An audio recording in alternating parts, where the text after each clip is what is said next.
उत्तम एवं अधम भोजकों के लक्षण। राजा शतानीक ने पूछा, मुने, भगवान सूर्य की पूजा करने वाले भोजक दिव्य, उनसे उत्पन्न एवं उन्हें अत्यंत प्रिय हैं, इसलिए वे पूज्य हुए, किंतु वे अभोज्य कैसे कहलाते हैं, इस विषय में आप बताएं। सुमंतु मुनि ने कहा, राजन, मैं इस विषय में भगवान वासुदेव तथा कृतवर्मा के द्वारा हुए संवाद को अत्यंत संक्षेप में बतला रहा हूँ। किसी समय नारद और पर्वत ये दोनों मुनि सांबपुर गए। वहाँ उन्होंने भोजकों के यहाँ भोजन किया। अनंतर वे दोनों विमान पर आरूढ़ हो द्वारकापुरी में आ गए। उनके विषय में कृतवर्मा को शंका हुई कि सूर्य के पूजक होने से भोजकों का अन्न अग्राह्य है। फिर नारद तथा पर्वत इन दोनों ने उनका अन्न कैसे ग्रहण किया?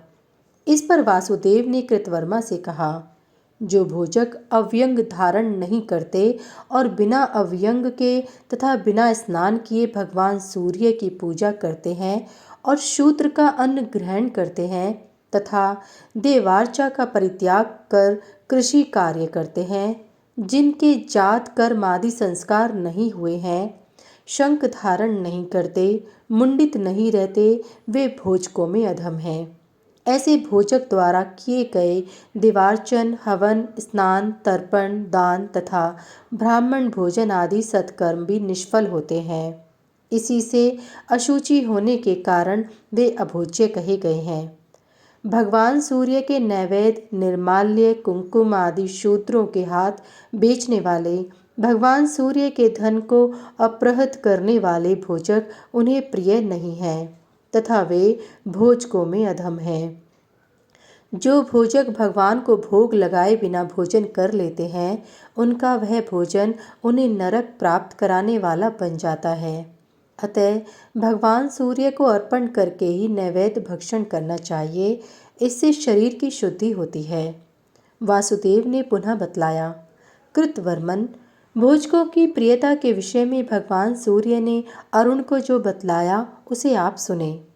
जो भोजक पर स्त्री तथा पर धन का हरण करते हैं, देवताओं तथा वेदों के निंदक हैं, वे मुझे अप्रिय हैं। उनके द्वारा की गई पूजा तथा प्रदान किए गए अर्घ्य को मैं ग्रहण नहीं करता। जो भगवती महाश्वेता का यजन नहीं करते एवं सूर्य मुद्राओं को नहीं जानते तथा मेरे पार्षदों का नाम नहीं जानते, वे मेरी पूजा करने के अधिकारी नहीं हैं और न मेरे प्रिय हैं।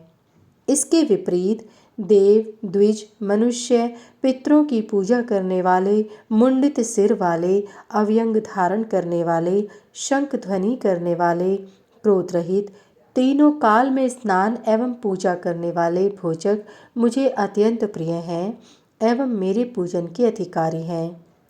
जो रविवार के दिन षष्ठी तिथि पड़ने पर नक्त व्रत तथा सप्तमी एवं संक्रांति में उपवास करते हैं एवं मुझ में विशेष भक्ति रखते हुए मेरे भक्त ब्राह्मणों की पूजा करते हैं तथा देव, ऋषि, पितर, अतिथि और भूत यज्ञ इन पांचों का अनुष्ठान करते हैं, एक भुक्त होकर सूर्य पूजा करते हैं तथा सांवत्सरिक, पार्वण, एकोदिष्ट आदि श्राद्ध संपन्न करते हैं और उन तिथियों में दान देते हैं, वे भोजक मुझे अत्यंत प्रिय हैं।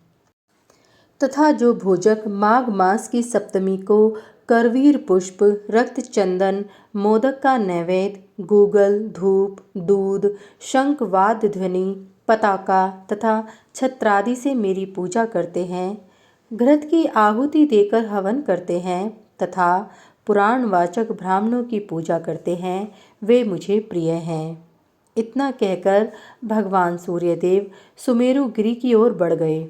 सुमंतु मुनि बोले, राजन, अधिक कहने से क्या लाभ, क्योंकि जैसे वेद से श्रेष्ठ अन्य कोई शास्त्र नहीं, गंगा के समान कोई नदी नहीं, अश्वमेध के समान कोई यज्ञ नहीं, पुत्र प्राप्ति के समान कोई सुख नहीं, माता के समान कोई आश्रय नहीं और भगवान सूर्य के समान कोई देवता नहीं, वैसे ही भोजकों के समान भगवान सूर्य के अन्य कोई प्रिय नहीं है।